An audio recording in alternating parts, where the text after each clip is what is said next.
Ну що я можу сказати? Вид звідси те, що треба. Хотілося б, щоб всі тут побували. То мені треба йти за купальником. У мене грошей немає. І це нормально. Ау! Спереді світло, ззаді темно, точно не ходіть туди. Повертаюся, стоїть поліція. Іди сюди, іди. Кажу, щас. Він каже, та йди, кажу, та підождіть. Не можна так. У охоронців на цій вежі були самі красиві попи. О боже, ото нас знімаємо. Це точно. Чи знайоме вам відчуття, коли ти їдеш в нове місце, абсолютно нічого від нього не очікуючи, а воно просто зносить тобі дах? Зі мною це сталося, коли я вперше відвідав Хорватію. І з тих пір у мене було непереборне бажання повернутися, знайти всі її найкрасивіші місця і показати їх вам. І я це зробив. Я проїхав 2577 кілометрів вздовж і впоперек Хорватії і зробив для вас цей великий випуск. Так, я не Антон Птушкін, але, як і він, все роблю сам і стараюся робити якісно. А чи вдалося це мені? Судіть самі. Хорватія – це невелика країна у південно-східній Європі, розміщена вздовж Адріатичного моря на Балканському півострові. До неї входить 1185 островів, а за площею і населенням вона орієнтовно в 10 разів менша за Україну. У 2013 році Хорватія приєдналася до Європейського Союзу, а з 2023 року євро стало її валютою. Що ж, розпочнемо нашу велику подорож з самого півдня країни – аеропорту Дубровник. Тут ми пересядемо на нашого вірного коня, який пообіцяв без втоми скакати днями і ночами. Але якщо ви думаєте, що я зараз їду в Дубровник, то ви помиляєтеся. Хочу вам показати одну суперкласну локацію. Випадково знайшов, коли був тут з дружиною і з дітьми минулого разу. Всього в 10 кілометрах від кордону з Чорногорією заховався справжній кусочок португальського Алгарве, який я не міг вам не показати. Це пляж Пасяча.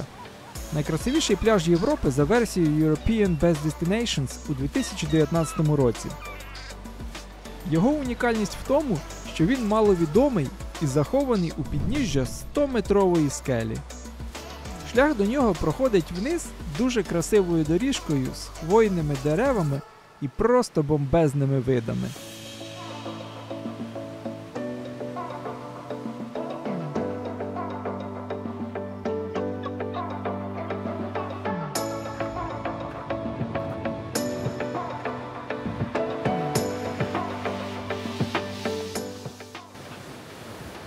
Якщо ви коли-небудь були в Португалії, то ось цей пляж – це місце, вам дуже нагадає її. Реально відчувається така сила хвиль, ніби тут не море, а океан. Навколо печери хвилі роблять таке ехо. Дуже рекомендую сюди прийти, реально атмосфера дуже класна. Тут немає барів, ресторанів і шезлонгів. Лише незаймана природа. І в цьому його головний плюс. Ну, а тепер можна і в Дубровник. Але, так як я прилетів після обіду, то я відразу відправився на оглядовий майданчик на горі над містом, щоб не пропустити сансетишну в стилі Дубровник. І, як бачите, я не один такий розумний.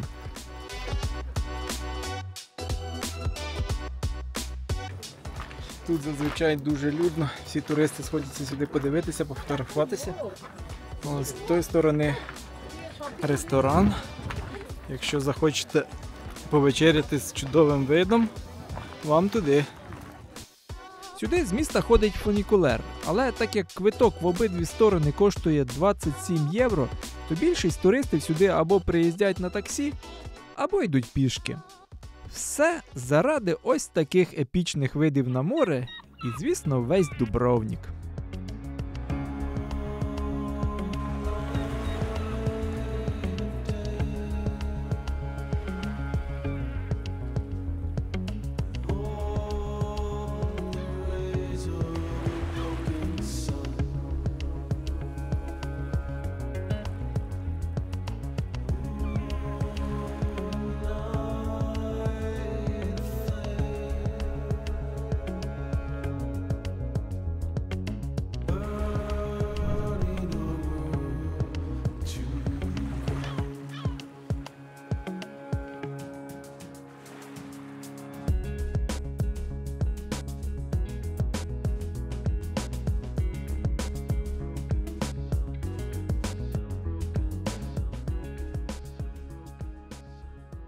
В Дубровніку зовсім різний вайб протягом доби.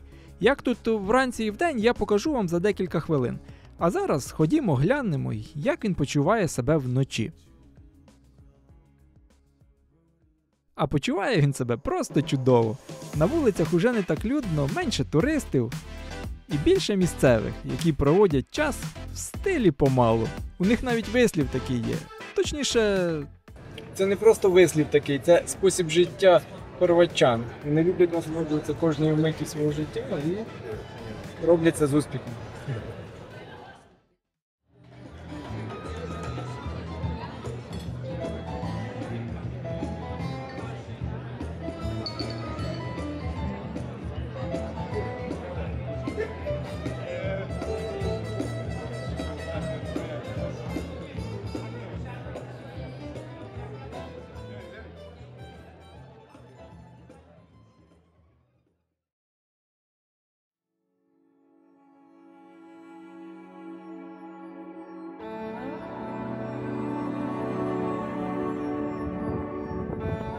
Пам'ятаєте, скільки було людей вчора на заході сонця?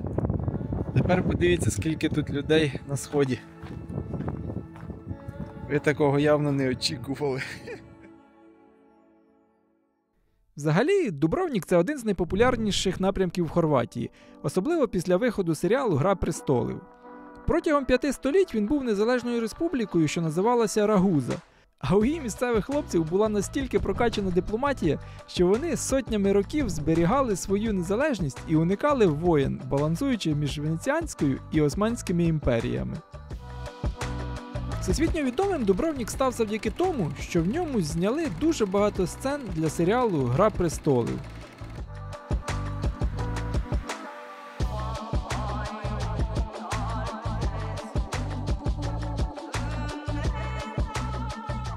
Місцеві жителі навіть жартують, що коли почалася навала туристів, вони перестали бути господарями у власному місті. Тому бачите, це і не дивно. Коли тут в день наїжджає скільки тисяч людей, місцеві дубровчани дійсно почувають себе як в «Грі престолів». Інтриги, скандали, купа незнайомців. Тому, якщо хочете відчути справжній вайб, то приїжджайте сюди вранці або ближче до вечора. Набагато менше людей, більше місцевих. Діти граються. І це дуже швидко стало великою проблемою. А чому? Тому що близько 9 годин ранку сюди починають прибувати човни з туристами. Але не такі чи ось такі, а ось такі. З одного такого лайнера зараз легко сходить до 5000 людей. Тому місто було змушене ввести обмеження на 2 лайнери в день. Детально про це місце я розповідати не буду, тому що для цього потрібне буде окреме відео. Але ось найпопулярніші місця, які потрібно тут відвідати. Перш за все, звісно, це саме старе місто. Але постарайтеся відходити подалі від головних вулиць. Тут заховано дуже багато красивих середньовічних вузьких вуличок. Звісно, міські мури довжиною в декілька кілометрів зі сторожовими баштами та бастіонами. З них відкриваються найкращі види на місто та море, але й квиток сюди коштує як чугунний міст. Поруч буде вражаюча фортеця Лавренц, яка віками обороняла місто. До речі, саме над її входом викарбований в камні багатовіковий девіз Дубровника «Свобода не продається, за все золото світу». Потім єзуїтські сходи, які стали відомими після того, як ними оголеною пройшлася Серсея, королева-мати в сцені покарання в «Грі престолів». Тепер кожна поважаюча себе фанатка серіалу намагається приїхати сюди, щоб повторити це дійство, іноді також оголеною. Ну і звісно острів Локрум, розташований неподалік від Дубровника з красивим ботанічним садом. На ньому ніхто не проживає і ходить легенда, що він проклятий монахами, яких звідси вигнали багато століть тому. Кажуть, якщо залишитися тут на ніч, то вранці можна не прокинутись. Тому краще не перевіряйте. Дібратися до нього дуже легко. З міста постійно курсують багато човнів на будь-який смак і розмір. Хоча більшість туристів зазвичай обирають просто 45-хвилинну прогулянку на катері довкола нього. Але Хорватія – це не лише Дубровник. В ній є стільки крутих місць, відвідавши які ви навіть і не згадаєте про це місто. Тому рушаймо далі. Да. Старе місто знизу, а от наша машина і апартаменти геть зверху міста. Тому трішки треба потопати вверх. Їдемо далі. А куди ми їдемо? Зараз ви побачите. Наша наступна зупинка всього в 20 кілометрах звідси, у селі Трестна.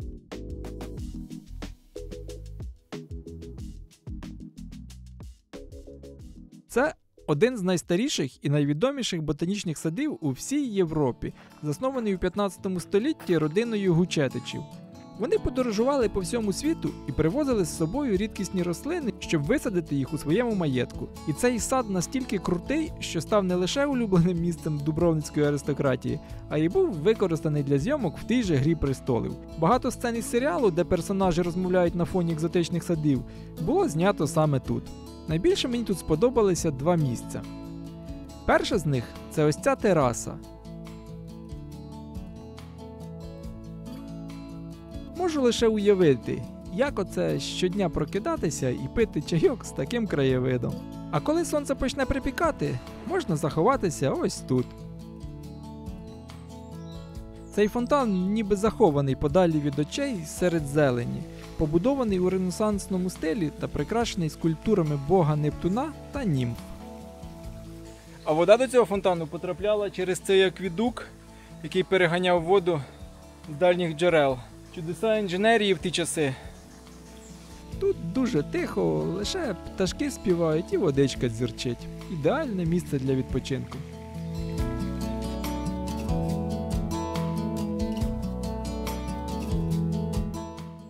Однозначно рекомендую сюди приїхати. Це точно. Отут красиво. Парк зовсім невеликий, я не знаю, його обійти реально, мабуть, хвилин за 20, за півгодини без проблем. Але заради цього краєвиду ви маєте сюди заїхати. Зараз, їдучи з Дубровніка вверх, ви неодмінно наштовхнетеся на Пелішацький міст довжиною майже 2,5 кілометри. Але так було не завжди. Він з'єднує материкову частину Хорватії з півостровом Пелішац.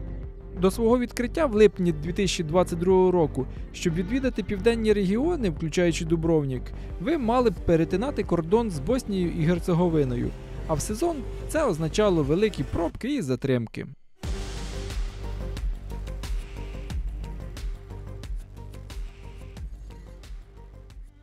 Зараз я поспішаю на останній паром на острів Брач. Він туди ходить лише тричі на день, і я дуже запізнююся. Брач – це третій за розмірами острів Хорватії, і там є дуже багато чого цікавого. Тютілька в тютільку приїхав на паром. Навіть не очікував, що успію, але успів. Так що нормально. Зараз відправляємося.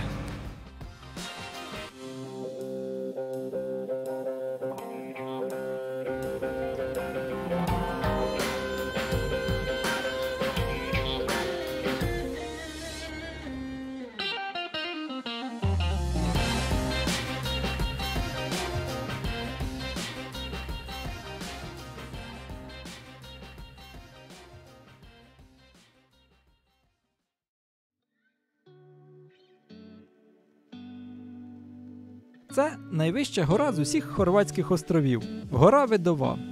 Звідси відкривається просто бомбезний вид на Хвар і інші сусідні острови. Це одне з найкращих місць в Хорватії для зустрічі світанків.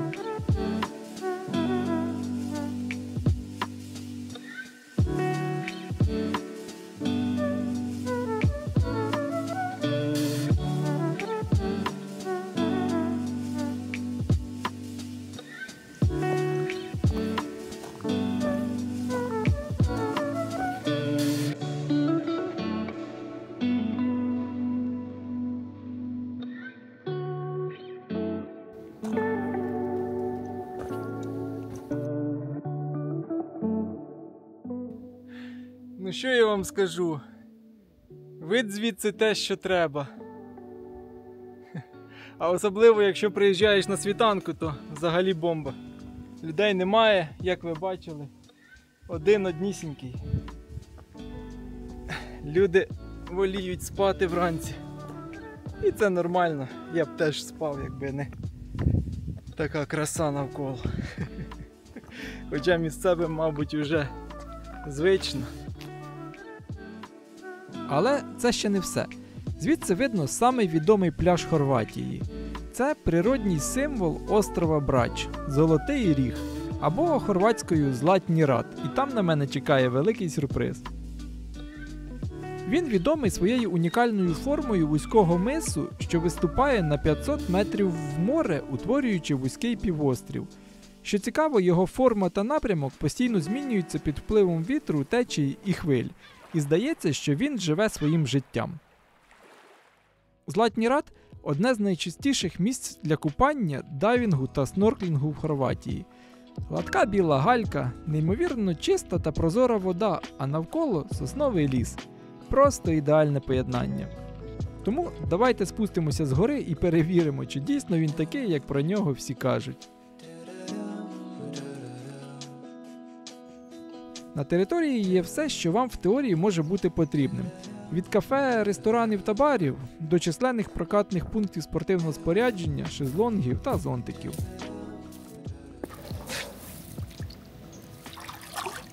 Блін, то вона й не сильно наче холодна.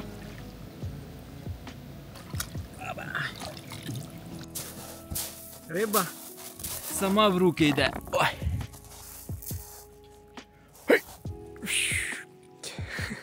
Я думав, вода буде холодніша, то мені треба йти за купальником. Ну що, ризикнемо, майже листопад місяць.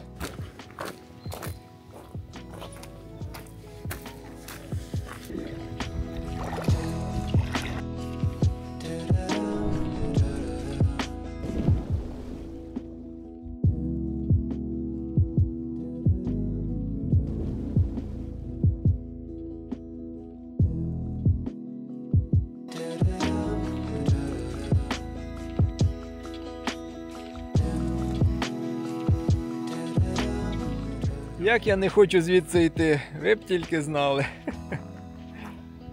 Але паром не чекатиме, і нам сьогодні ще далеко куди їхати. Але оце був все-таки сюрприз. Навіть не очікував, що вода буде така тепла. От хорватці, от молодці. Наскільки розуміючі люди. Прийшов у душ, кажу, мені потрібно душ прийняти, я з пляжа. Я то розумію, кажу, що 2,50. Кажу, але в мене грошей немає. Кажу, я тільки прилетів мені. Кажу, навіть не було як з банкомата зняти. Каже, та ладно, нічого, каже, безкоштовно. Заходь. То поговорили з ним ще так. Про Хорватію і так далі. Він каже, ну у нас, каже, кажуть, що на островах, каже, треба народитися, каже, щоб тут жити, каже, тому що зимою тут дуже, каже, скучно. Один ресторан, одне кафе образно відкрите на весь острів. І каже, ти знаєш чітко, в який час, куди прийти. Каже, у нас з друзями, каже, свій столик завжди. Так що Хорватія, респект. Взагалі на острові багато цікавих локацій, куди варто заїхати. Та всі вони в це відео, на жаль, не помістяться. Але ось це я не міг вам не показати. Це всесвітньо відоме містечко Пучища. Тут добувають найкращий у світі мармур, і саме з нього частково збудований Білий дім у Вашингтоні. Ще в античні часи римляни почали використовувати братський камінь, а половина відомих споруд в Хорватії, таких як церкви і палаци в Дубровніку та Діоклетіанів палац у Спліті, зроблені саме з нього. Сьогодні Пучища – це центр каменярської майстерності, і тут знаходиться одна з небагатьох каменярських шкіл у світі. Саме містечко має унікальний білосніжний вигляд, тому що, звісно, воно також здебільшого побудоване з місцевого каменю. На острові дуже красиво, але потрібно повертатися назад на велику землю. Зараз я покажу вам щось дійсно вражаюче. Хоча, якщо чесно, я думаю, багато із вас навіть і не наважиться сюди поїхати. Це природній парк Біоково. Точніше, поки що лише його в'їзд. І я радий, що не запізнився. Річ у тім, що кількість автомобільних квитків сюди обмежена. Лише 20 штук на годину і лише протягом кількох годин на день. А до місця прибуття нам їхати ще півгодини вверх вузькою дорогою з дуже крутими серпантинами. Хотілося б, щоб всі тут побували.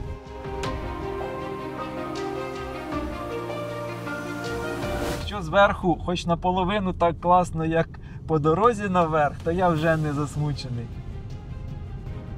У нас там сонечко вже скоро сідає, але я думаю, ми успіваємо. Тут, до речі, відносно недавно була пожежа велика, але, слава Богу, хорватські рятівники і пожежники змогли її досить швидко загасити. Дуже велика частина парку постраждала, але добре, що все добре.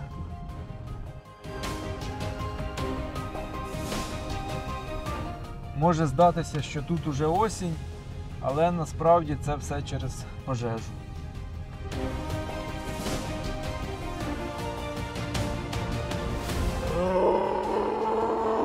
Чого кричиш? Привіт, як справи? О, ця спортсменка? От різні темпераменти, да? О, Боже.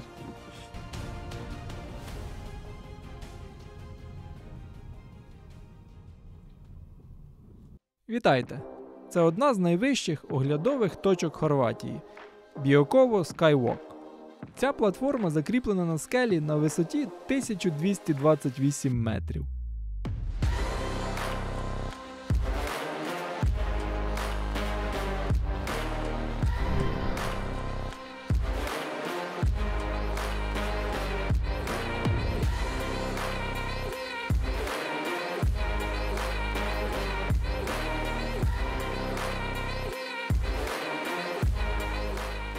Вона виходить на Адріатичне море, і в ясну погоду з неї можна побачити Італію. Платформу відкрили не так давно, у 2020 році. Оце видочок. І з того часу це місто стало справжньою атракцією для туристів з усього світу. Всі такі розуміючі. Кожен намагається знайти собі куточок, метр зайняти, щоб пофотографуватися і в кадр іншим не влазити.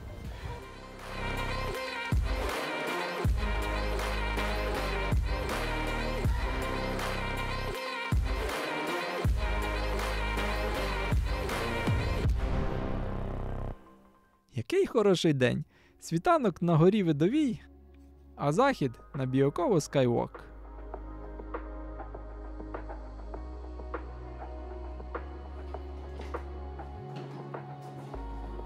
Нарешті. М'якеньке ліжечко. Так, добре. На добраніч.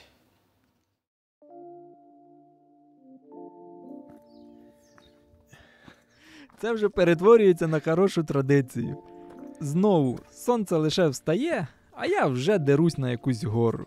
Дорога доверху займе десь 45 хвилин з досить крутим підйомом. Як кажуть, хто рано встає, той не висипається.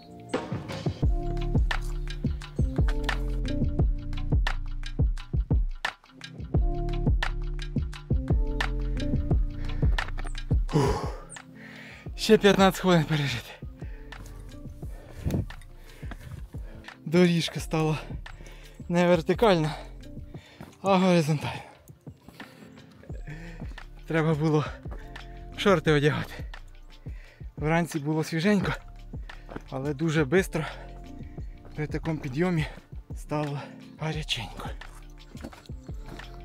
Це фортеця Старий Град, або, як її ще називають, Фортика.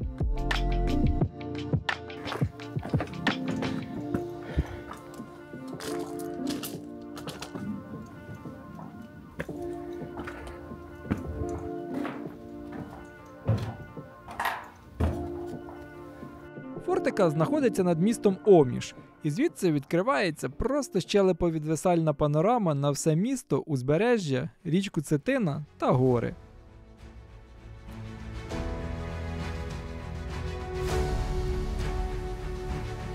Взагалі, Оміш дуже круте містечко. З 13 по 15 століття воно було осередком піратства, і його хлопці наводили страх на всі кораблі, що курсували Адріатичним морем. Все через дуже вдале розташування міста на узбережжі, прямо біля витоку річки серед гір. Вони використовували спеціально сконструйовані швидкі човни, відомі як сагіти, і могли легко нападати на торгові судна та швидко зникати в ущелинах.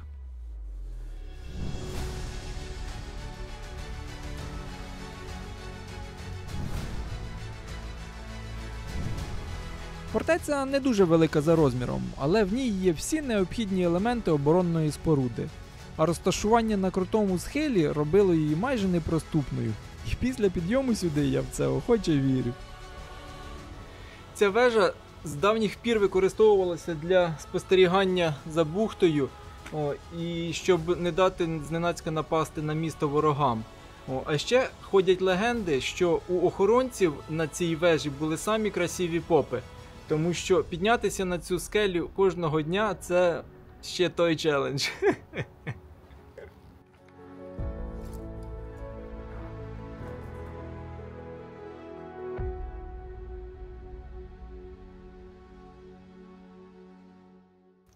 Визвав таксі собі, щоб не топати, бо ноги відвалюються. Хотів би сказати я, але ми ж на горі. І, на жаль, таксі сюди не ходить.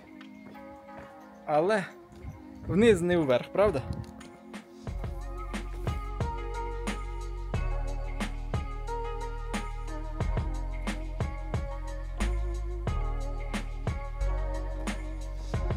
Ми це зробили.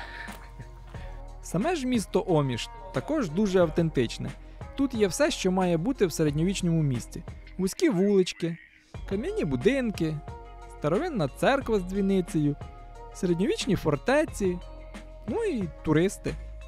А так як тут ще є річка, море і скелі, то сьогодні ви знайдете тут будь-які види активного відпочинку. Від рафтингу і каякінгу до скелелазіння і зіплайнів каньйонами Цетини. Я вже не кажу про цілу купу популярних пляжів поблизу центра міста з видами на гори і море.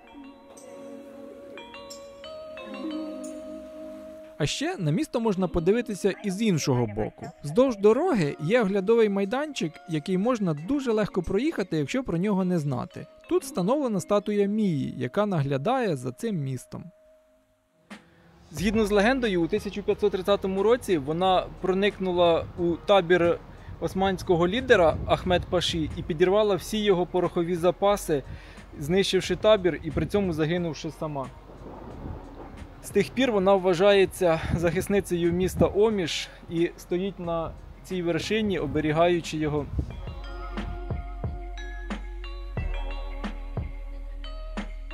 Ловіть пораду, якщо ви вже будете в Оміші, то не спішіть їхати далі узбережжям, а краще зверніть в сторону. Всього за півгодини буде дуже крута локація. Я про неї дізнався чисто випадково і думав, в'їхати чи ні. І я дуже радий, що все-таки поїхав. Це водопад Губавіца висотою 48 метрів з дуже класним оглядовим майданчиком.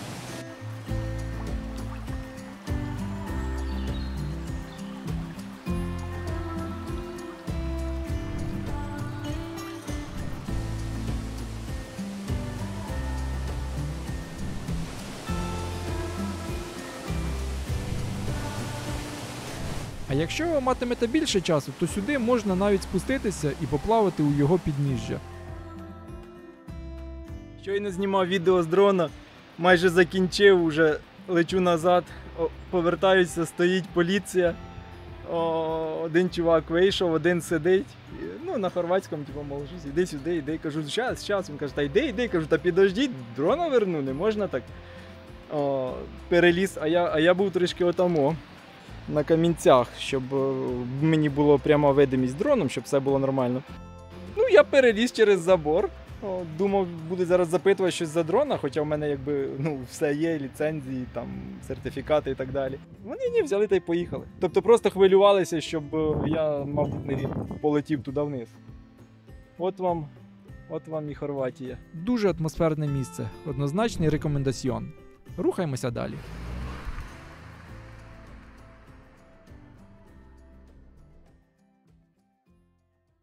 Це друге за розміром і одне з найстаріших міст Хорватії – Спліт. Йому майже 2500 років і хто ним тільки не володів. Заснували його греки, потім ним правили римляни, венеціанці і навіть австрійці. кожен з нових господарів приносив щось нове в культуру і архітектуру міста. Тут дійсно є на що подивитися. І почнемо ми з цього високого дядька біля самого входу в старе місто. Це Гургур Нінський, або по-нашому Григорій Нінський. Він жив у 9 столітті і сприяв поширенню християнства і розвитку хорватської мови. За це місцеві його дуже поважають. Вважається, якщо загадати бажання і потерти палець на його нозі, то воно збудеться, але це не точно. Ну а це Перестиль. Гордість міста і його головна площа. Їй 1700 років і це улюблене місце туристів. Тут завжди можна знайти римських легіонерів і помірятися з ними силами. Ну або просто сфотографуватися. Хоча, мені здається, це не справжній легіонер. В нього те і діло постійно відкручувався шуруп на шоломі. Біля площі знаходиться палац імператора Діоклетіана. Проблем з фінансуванням в нього не було, тому ще у 305 році він провів собі водопостачання, опалення і каналізацію. Вода подавалася через акведуки, опалення було прокладено під підлогою у вигляді повітряних каналів, а каналізація йшла прямо в море. До речі, Діоклетіан прагнув спокійного життя і добровільно відмовився від престолу. Це був перший такий випадок в історії. Відразу ж за палацом буде відома Ріва, головна набережна Спліту з променадом. Саме тут знаходяться майже всі кафе та ресторани і відбувається весь двіж. Хочете, можете прогулятися під пальмами, хочете, можете спокійно посидіти на лавочці чи на пристані, а хочете, можете і побігати.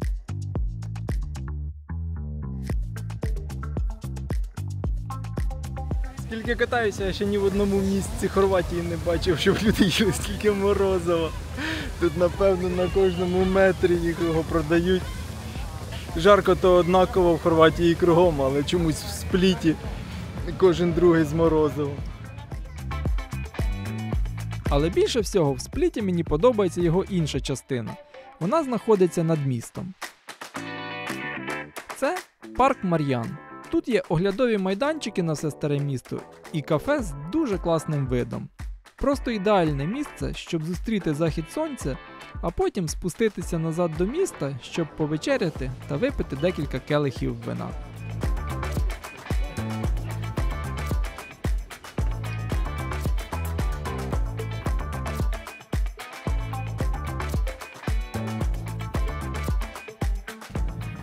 Якщо ви думали, що я вже спать пішов, то ви помиляєтесь.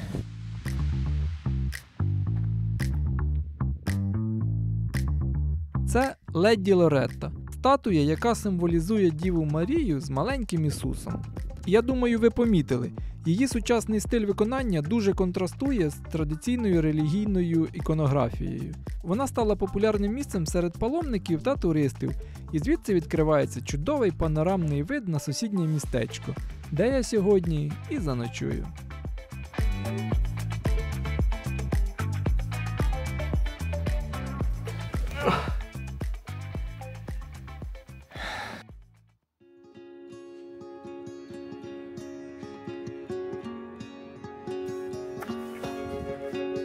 Добрий ранок. Сьогодні навіть дощик був, тому я думаю, сьогодні-завтра буде хмарна погодка. Але коли ви сюди приїдете, то погода буде супер. Це Прімоштен. І його унікальність в його формі у вигляді півострову. Спочатку місто було ізольованим островом, відокремленим від материка вузькою протокою, але пізніше його приєднали мостом. Звідси і назва Прімоштен, що дослівно означає «прибудувати міст».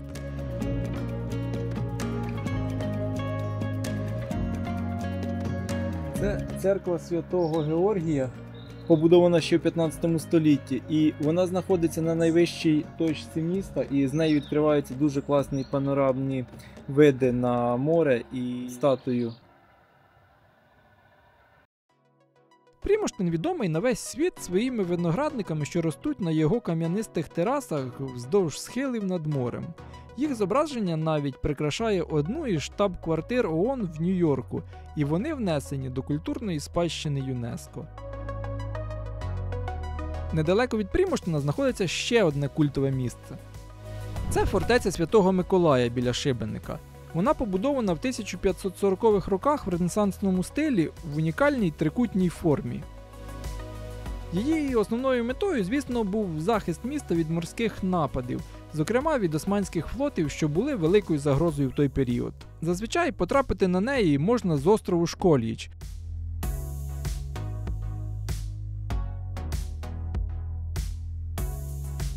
Але зараз фортеця реставрується і місток зруйнований.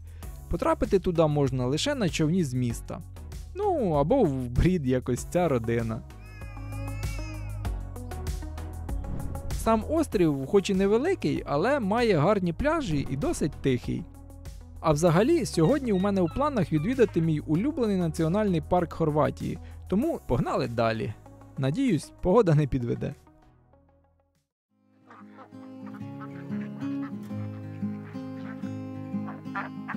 Сказав їй здраво, вона до мене по-хорватськи. А я кажу, я турист, вона, о, тут машина на хорватських номерах. Кажу, ну то орендована. Це острів Вісовац, розташований посеред річки в національному парку Крка. Ще в 15 столітті тут оселилися монахи, які відразу почали будувати собі монастир. Паралельно вони звозили з усіх куточків світу різні рослини для саду навколо нього.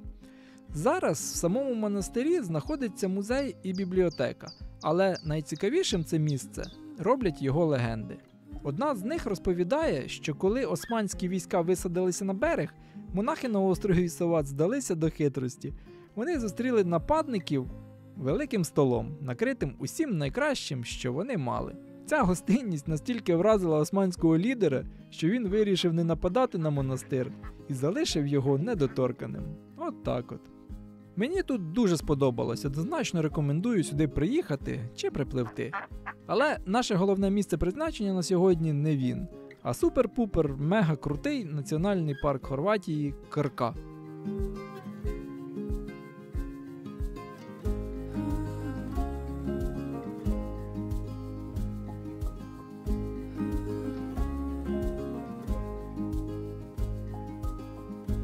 Якраз успів на автобус. Через 2 хвилинки відправлявся. Не довелося навіть вниз йти пішки. Зазвичай люди часто вниз ідуть пішки, там 900 метрів, тобто хвилин 10. А назад уже автобусом. Я б на їхньому місці так само поступив, але раз автобус їхав вниз.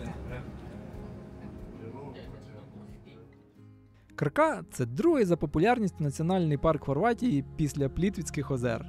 Хоча, якщо чесно, для мене він номер 1. Тут зовсім інша атмосфера, але не буду забігати наперед. За розмірами він орієнтовно як Вінниця, але його основна туристична частина, звісно, значно менша. Пройти його можна в спокійному темпі десь за 2-3 години. При цьому ви і не змучитеся сильно і задоволення отримаєте цілу купу. Основний маршрут починається з цих дерев'яних доріжок, які ніби парять над водою. Тому, якщо ви хотіли їхати заради них до Плітвіцьких озер, то, можливо, і не варто. Ці доріжки з десятками красивих мостиків приведуть вас до багатьох оглядових майданчиків. Деякі з них знайти легко, а деякі ніби навмисно заховані подалі від очей в стороні. Тому рекомендую не поспішати за іншими відвідувачами, а частіше звертати в сторону.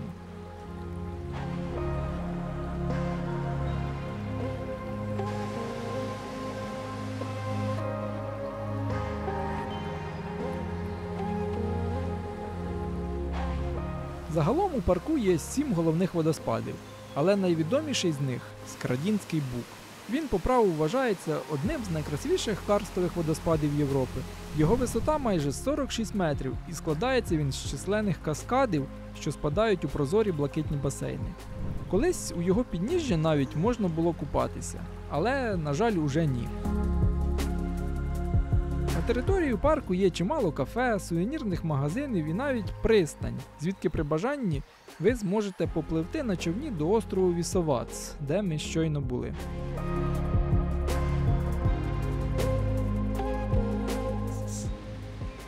Ні, ти хороший, ні.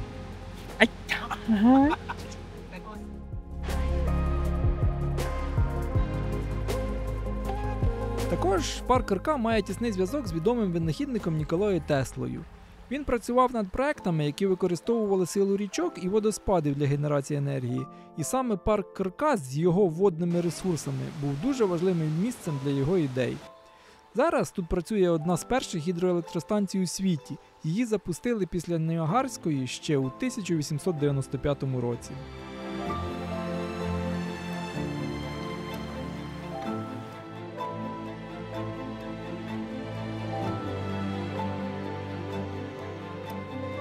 Я засмучений.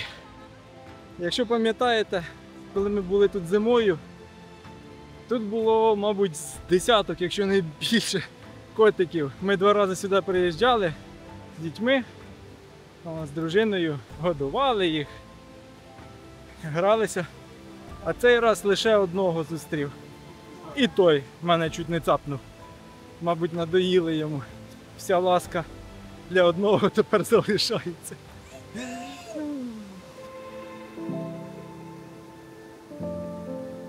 Також на території парку розташовані дуже автентичні старовинні млини та пекарні, які використовувалися ще з 14 століття для переробки зерна.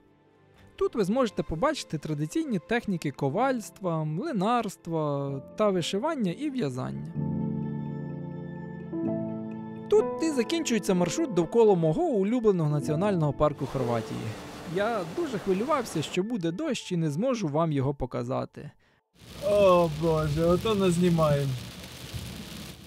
Але він закінчився відразу перед моїм візитом і розпочався відразу після нього.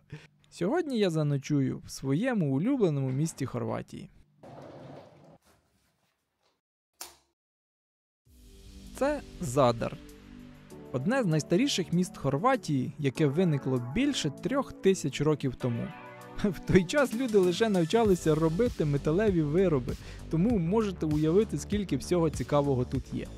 І почнемо ми з його головного туристичного магніту – унікального звукового арт-об'єкту, спроєктованого відносно недавно, у 2005 році, місцевим архітектором. Часто саме заради нього сюди їдуть вперше. Це унікальна набережна, яка є єдиним у своєму роді морським органом у світі. Лавки набережної символізують клавіші, а самі сходи спроєктовані та розташовані так, що морські хвилі та вітер грають на них свою неповторну мелодію. Найкраще цей орган звучить у шторм, але і в повний штиль тихо тут не буває. Лиш ходім його послухаємо.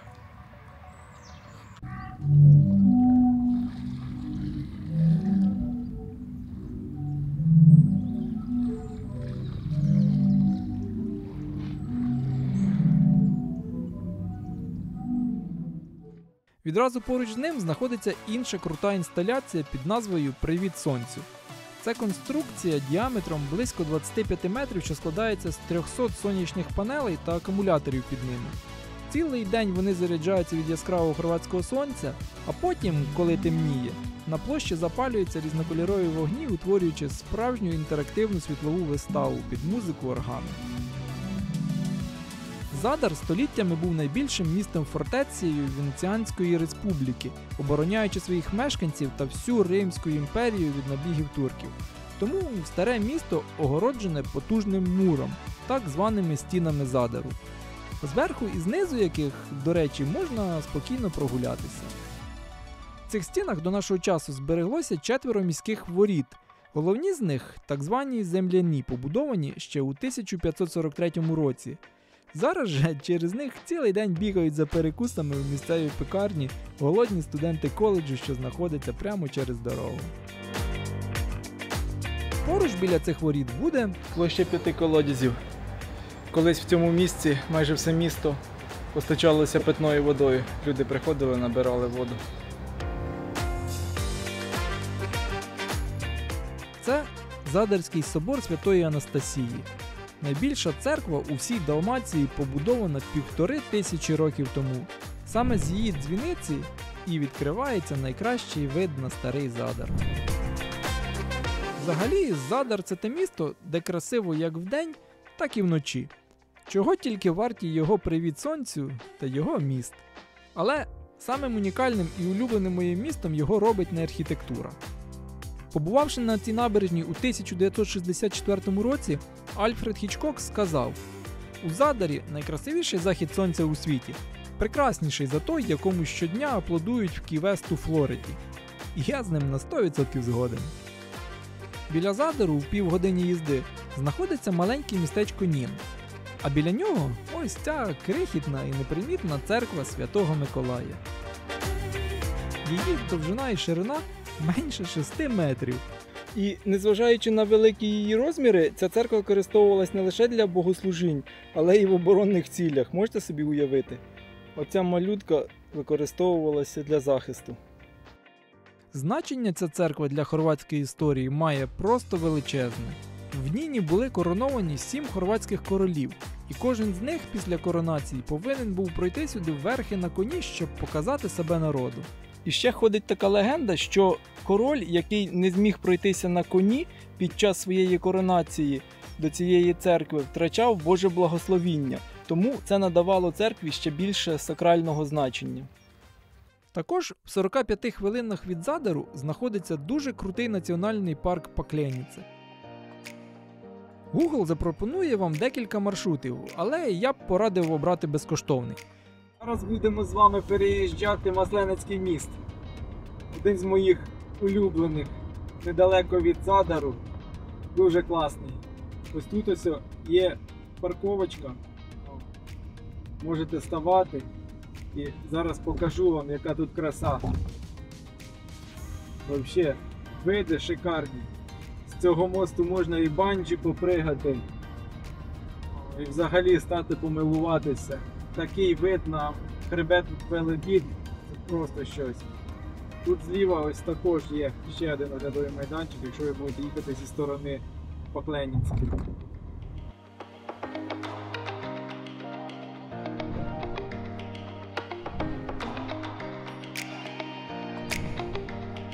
До речі, за цими мостами на горизонті якраз і знаходиться парк Пакленіце. Пакленіце – це частина природного парку Велебід. Його оголосили національним парком за кілька місяців після Плітвицьких озер. Один з входів до нього знаходиться в селі Старий Град. Цей парк досить великий, приблизно як місто Суми чи Хмельницький. Він утворився каньйонами 2 річок – Великою і Малою Пакленицею. До речі, саме тут було відзнято дуже багато сцен з дуже популярного у свій час фільму «Віннету. Вождь Апачів» в 1960-х роках. Все через його разючу подібність до Гранд Каньйону у США. Хоча дехто каже, що Пакленіце навіть кращий. В парку є 7 маршрутів, від легких до таких, що навіть не кожен професіонал зможе здолати. Круті скелі висотою до 700 метрів, високі гірські піки та карстові печери. Що ще треба для якісного хайкінгу? Ставлю цьому парку тверду 5 і рухаємося далі. Але на цей раз не вздовж узбережжя, а всередину Хорватії, де на мене чекає друге спілкування з поліцією. Для цього нам потрібно буде переїхати Велебід, довжелезну гірську стіну уздовж узбережжя Адріатичного моря. Саме цей хребет відокремлює континентальну частину Хорватії від її узбережжя. Зазвичай з однієї сторони Велебіду літо і сонце, а з іншої більш звична для нас континентальна погода. Зупинилися трішки. Стоїть мобільний патруль поліцейський. Трішки перевищив швидкість, тому що їхав по горам, по серпантинам, ні одного села, нічого, швидкість 90 обмеження. Ой, виходить, якраз за поворота починається село, і вони так за углом, прям як наші хлопці люблять. Стали і 88 їхав. Кажу, ну капець, спасибо. Кажу, можна я хоча б собі фото зроблю з вашого радара на пам'ять? Ні, на жаль. Кажу, блін, за 65 євро, кажу, хоч би гарна була фотографія. Нічого, побажали доброї дороги. Гарне побажання за 65 євро.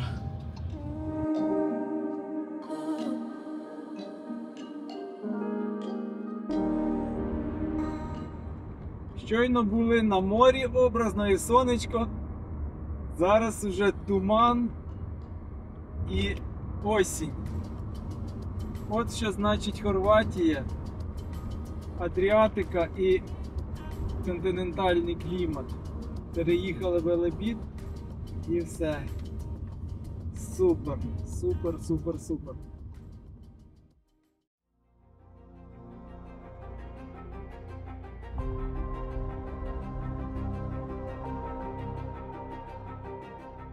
Це Дуглас Сі-47. Він перевозив вантажі і військових під час Другої світової війни, а у мирний час використовувався Югославською народною армією для тренувань. Проте після розпаду Югославії вся сусідня інфраструктура була пошкоджена та замінована, тому літак вирішили тут і залишити.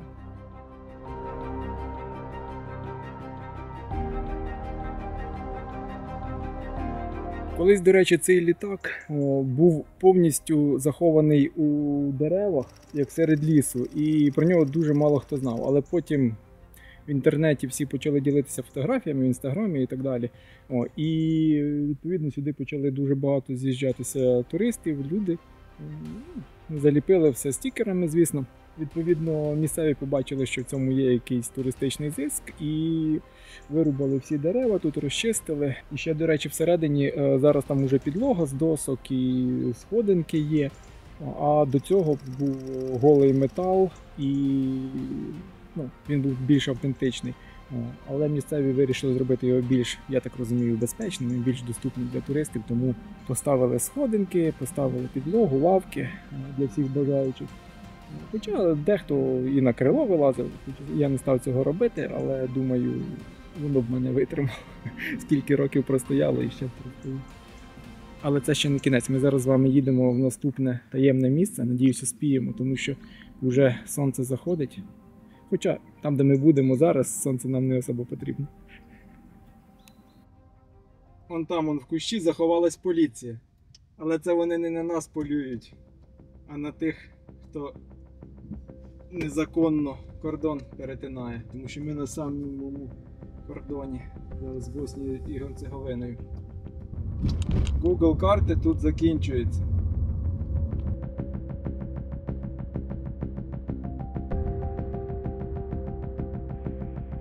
Це секретна підземна військова авіабаза Жилява. Один з найбільших та найдорожчих військових проєктів у колишній Югославії і всій Європі.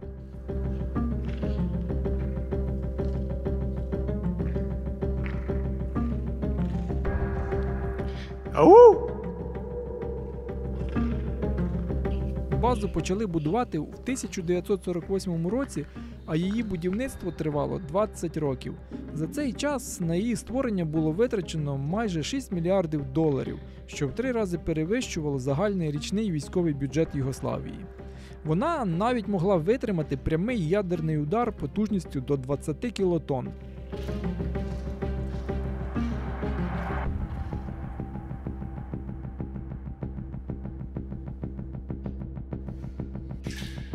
База була настільки велика, що могла вмістити понад 80 літаків і 1000 військових, а загальна довжина її підземних тунелів була більше 3,5 кілометрів. Тут прохладненько.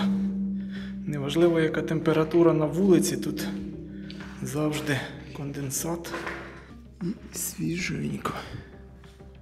Проте під час розпаду Югославії і воєнних конфліктів на Балканах у 1991 році, щоб не допустити її захоплення іншими військовими силами, а особливо Хорватією, югославська армія використала близько 56 тонн вибухівки і підірвала її.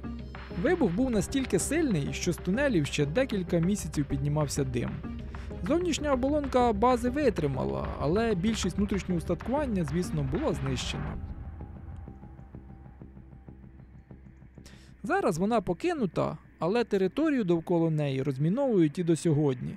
Тому я не раджу тут ходити непротоптаними стежками. Ну що, розповів вам все про це місце, а тепер про особисті враження. Ну, кріпово трішки. Всередині темнота, сирість, ехо таке. Фонарик допомагає, але спереді світло, ззаді темно. Тому якщо боїтеся темноти, точно не ходіть туди. А взагалі то монументальне місце. просто бомба.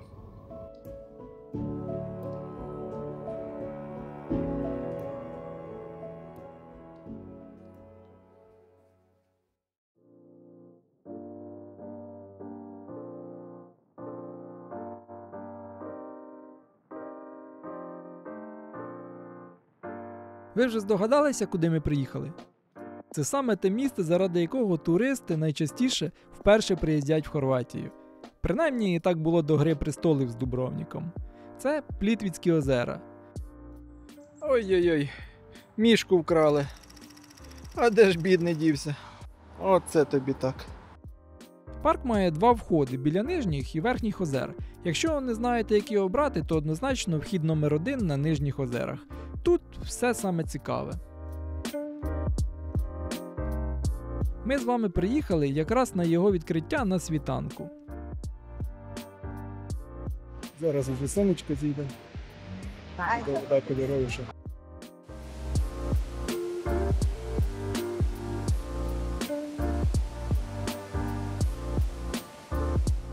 Самих озер 16 штук, і відомі вони своїм дивовижним бірюзово-зеленим відтінком. Все через високу концентрацію вапняку та мінералів. Щорічно сюди приїжджає до 2 мільйонів туристів з усього світу. І найбільше їх тут, звісно, влітку. Хоча місцеві кажуть, що найкраще тут взимку, особливо коли випаде дуже багато снігу. В цей період відвідувачів тут найменше, а картинка просто нереальна. Зараз осінь, близько 8 ранку, і як бачите, людей тут уже вистачає.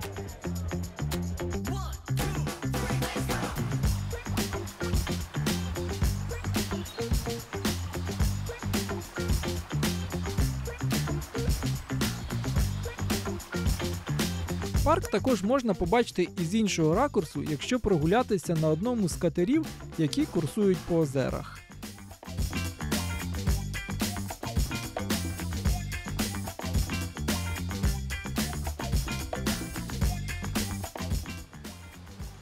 Сонечко вже виходить. Стає трішки веселіше, кольоровіше, але й людей вже побільше. Саме в Плітвіцьких озерах знаходиться найвищий водоспад Хорватії – Великий Слеп. Його висота 78 метрів, і зазвичай саме біля нього найбільше туристів. Сам парк, звісно, знаходиться під охороною. Тут не можна годувати рибу чи птахів, ну і, звісно, купатися. Як мінімум, тому що це небезпечно. Вода в озерах дуже холодна, і вони мають багато підводних течій і водоворотів. Багато з них, на жаль, якраз і названі в честь людей, які тут потонули. Також, як і в Кирка, я вам раджу частіше звертати в сторону з головних доріжок.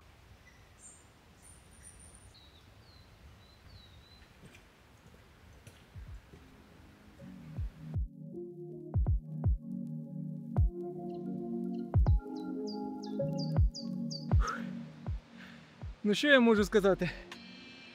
Дійсно, Плітвіцькі озера дуже красиві, класно. Особливо осінь, кольори такі, просто бомба. Що з особистих рекомендацій? Хочете менше людей? Приїжджайте вранці на світанку.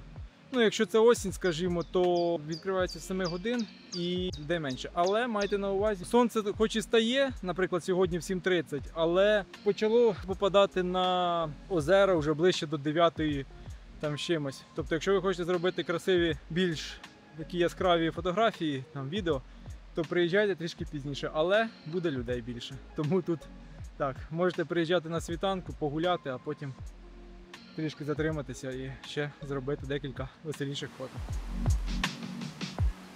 Також в порівнянні з парком Кирка, не знаю, там водопад набагато мені такий епічніший здався, Скрадінський бук. Ну, відчуваєш якусь потужність таку. Тому водопад значно краще там. Ну, а тут, звісно, озера, да. Водичка чистесенька, така рибка плаває класно. Так що вам однозначно варто відвідати обидва парки.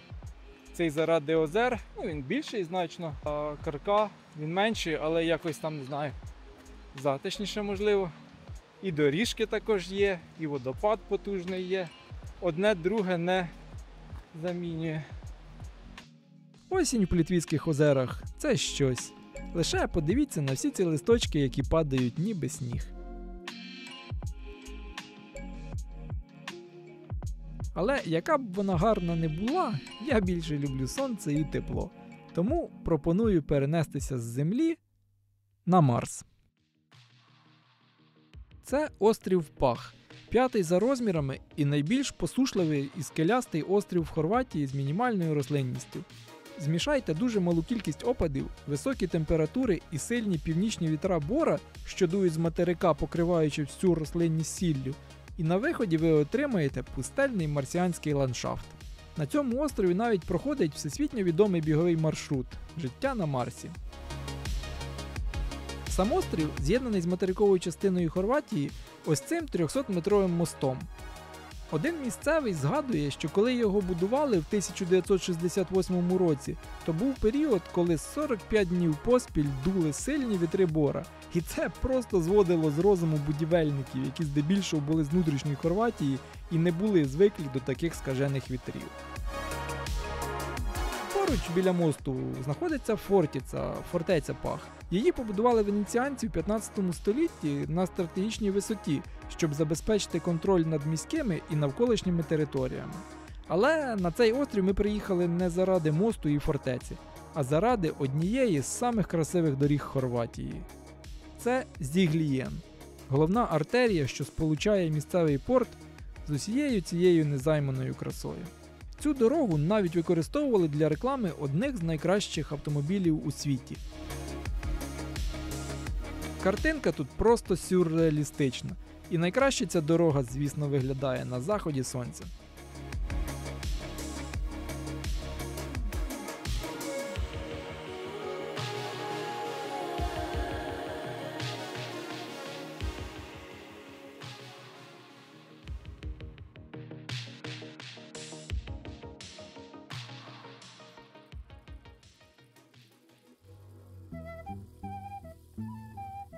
Зараз ми з вами їдемо по регіону Істрія, а саме природньому парку Учка, до одного з рекордів Гіннесу.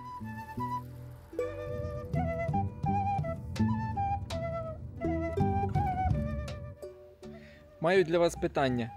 Яка найменша країна у світі? Правильно, Ватикан.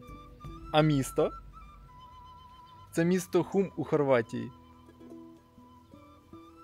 Згідно останнього перепису у 2021 році тут проживає 52 людини всього-навсього. А в 2011 було взагалі 30. Тому пішли подивимося, що тут і як. Хум знаходиться в центральній частині регіону Істрія і його внесено до книги рекордів Гіннеса. За розмірами він орієнтовно 100 на 50 метрів, тобто менший за футбольне поле. Ось в цьому кадрі ви його можете бачити повністю. І здається, я на день запізнився. Дивлячись на цих хлопців і дівчат, які збирають стелажі та замітають стаканчики від пива, вчора тут було весело. Але, хоч містечко і невелике, зате дуже колоритне, як ось цей котик. Ну хіба він не милий? Звісно, тут є своя хумська коноба, церква, кафе та різні магазини. На кожному кроці тут щось автентичне і крафтове, як ось ці зелені скляні бутлі для зберігання традиційного лікеру Істрії – біскі. Вона разом з місцевим бренді тут дуже користуються попитом. Чого не скажеш про прокат велосипедів. А взагалі Хум знаходиться в дуже мальовничому місці на пагорбі. І тут є декілька апартаментів, тому при бажанні ви навіть зможете заночувати.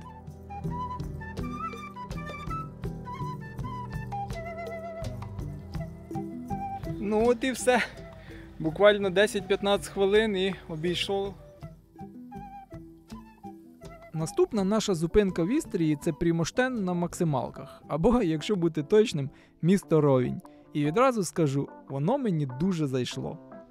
Його старе місто, як і Прімоштена, розташоване на півострові і відоме своїми вузькими середньовічними вуличками.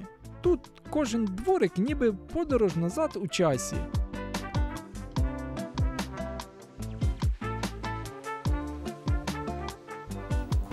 І як ви, мабуть, вже здогадалися, це не дуже нове місто.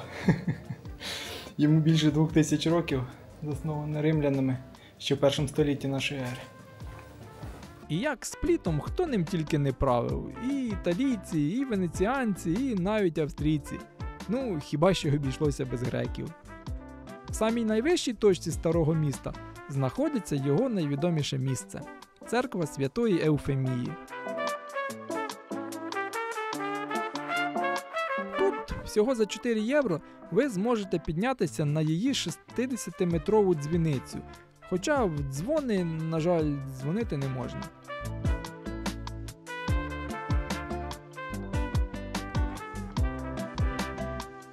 А піднятися на неї я однозначно рекомендую.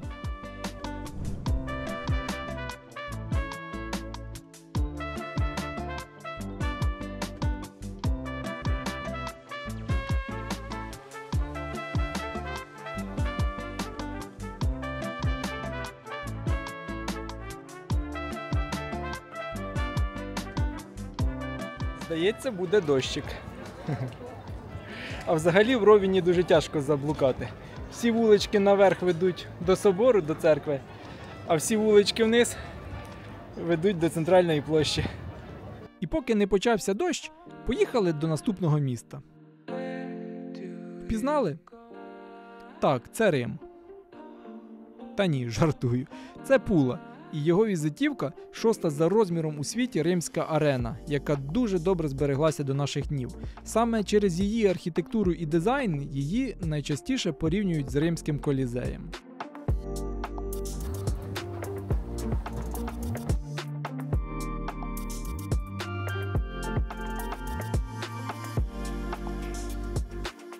Зверніть увагу на 4 вежі по периметру арени.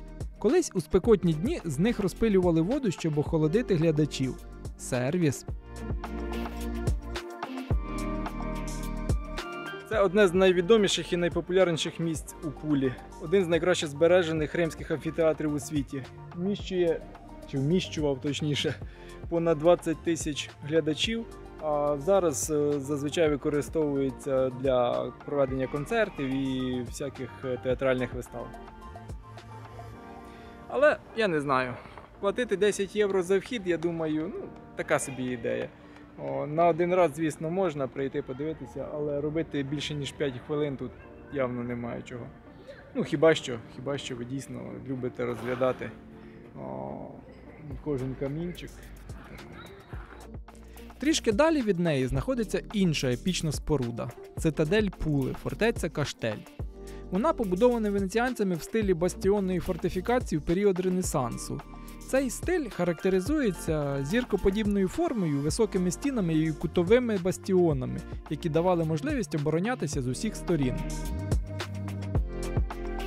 Як і арена Пули, вона побудована з місцевого вапняку, і це зробило її міцною і довговічною. Колись її розміщення на висоті дозволяло добре контролювати навколишні землі і море, а зараз це ідеальний оглядовий майданчик. Взагалі, в Пулі є чимало на що подивитися. Якось, наприклад, ось ці підземні тунелі побудовані під фортецею австрійцями під час Першої світової війни. Або ось ці крани. Так, зазвичай докові крани завжди псують вигляд портового міста. І в певний момент вони так дістали хорватського дизайнера Діна Скіра, що у 2014 році він вирішив реалізувати свій проект і перетворив їх на унікальну туристичну атракцію, відому як світлові гіганти.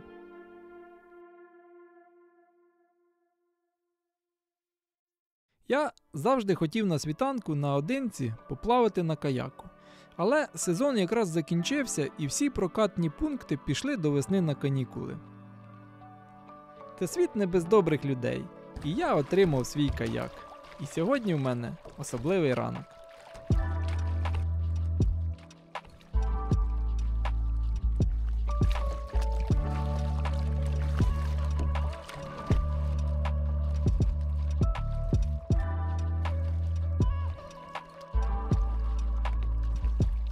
Що може бути краще за такий світанок?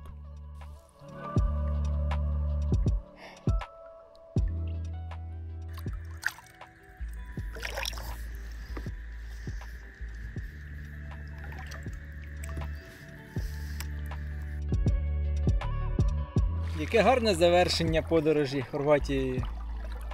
Я надіюсь, вона вам також сподобалась. І до зустрічі в наступному відео.